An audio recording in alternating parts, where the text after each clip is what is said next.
Hi, my name is Kirsten Dorson. I'm with Chattahoochee Technical College, and I am a early childhood education major.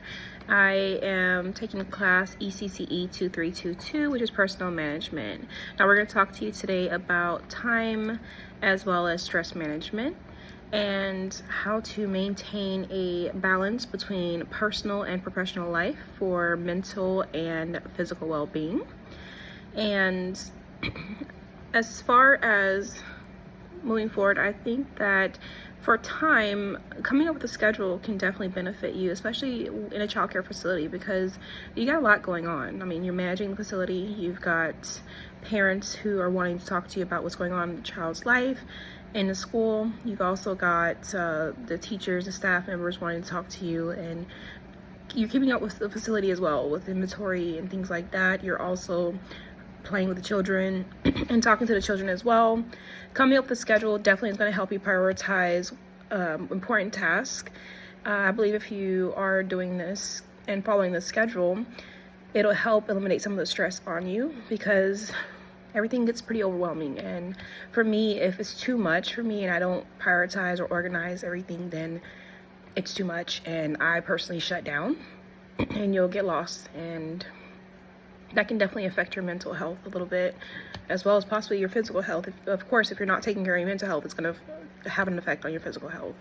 Now, we're going to also talk about stress management, which is pretty much strategies and tools you're using to keep yourself away from being stressed. Now, with this, you can look into prioritizing important tasks, as well as setting clear boundaries. And also, taking breaks definitely helps you as well. In doing so, you want to make sure that you're not too hard on yourself with anything. That's the first step. Take it easy, one step at a time. Taking breaks is going to definitely help you, because then you have a time to stop, pause, and think about your next steps instead of just like rushing into the next decision. That way it could be a well thought out plan on how you're going to handle the situation. Also, breaks just help everyone. And then also, we're going to talk more about setting boundaries. Now, setting boundaries is very important, because if you're not setting boundaries, then, what are you doing? Personally, I worked as a property manager, and I lived on the facility as well, which was horrible, because I started to hate my job because I had no clear boundaries set for me. Now, not only did I work there 6 days a week, I also came home and I had residents knocking on my door. I had the emergency line, so I was answering emergency calls and showing up to people's homes, and I'm not even a maintenance but I still took that extra step and I was helping. So not only was I working, I was also working on my time off. I had no good time management for myself. I had people knocking on my door when I had my toddler trying to take naps. So it was just very overwhelming. I shut down completely.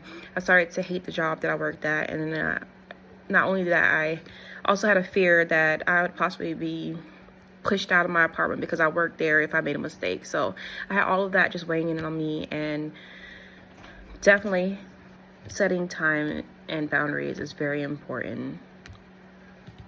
Not only did I not set time and set for myself, I also brought work home with me. I was having all the files bringing home with me, where I would go through everything. I'd make sure that I was on my time off running credit checks, and I was making sure everyone had their rent on time. I was knocking on doors after hours. I was speaking to lawyers and police officers after hours. It was just horrible, and it was just not a way to keep going. So I 100% agree that you're definitely going to need to set clear boundaries, because if not, you're going to feel like the world is heavy on you, and that's not what we're looking for. We want you to be clear and be able to make good decisions as a daycare director or even a staff member.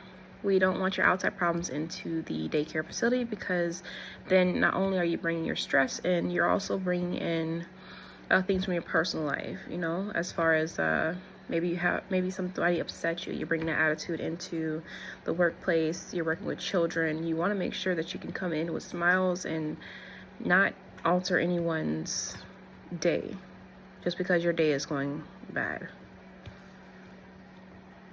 I feel that if someone is not okay mentally, they're not going to be okay physically, because mentally it's like you've already told yourself that you're not doing it, you're shutting down, you're overwhelmed, you can't do it, and it's just too much. And it's like you're putting a lot of can'ts into your head, which is what I tell my children all the time. Like, can't is just a bad word that we just don't use that in our house. It's more like a cuss word. So you need to make sure that you are putting in daily affirmations.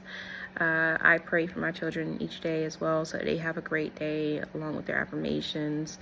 I let them know that, hey, today is going to be a great day. So definitely a positive attitude is definitely going to help you as well.